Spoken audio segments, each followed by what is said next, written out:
New York সিটির mayor Zohran মামদানির সরকারি বাসভবনের বাইরে ইসলাম বিরোধী একটি বিক্ষোভ সমাবেশে সন্দেহজনক ডিভাইস পাওয়ার ঘটনায় 2 ব্যক্তিকে আটক করা হয়েছে।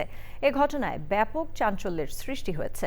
প্রভাবশালী রক্ষণশীল নেতা জ্যাক ল্যাংয়ের ডাকা ইসলাম বিরোধী বিক্ষোভ চলাকালে এ ঘটনা ঘটে। বিক্ষোভের কারণে নিউ ইয়র্ক সিটির ফার্স্ট ফ্যামিলির সরকারি বাসভবন গ্রেসি ম্যানশনের চারপাশ রণক্ষেত্রে পরিণত হয়। ঠিক সেই মুহূর্তে বাসভবনের বাইরে দুটি সন্দেহজনক ডিভাইসের উপস্থিতি টের পান নিরাপত্তা রক্ষীরা। মুহূর্তের মধ্যে পুরো এলাকা সিলগালা করে দেয় NYPD.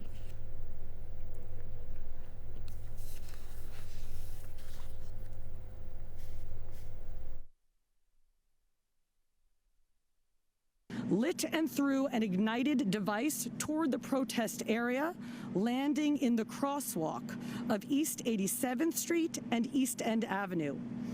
Witnesses reported seeing flames and smoke as it traveled through the air before it struck a barrier and extinguished itself a few feet from police officers.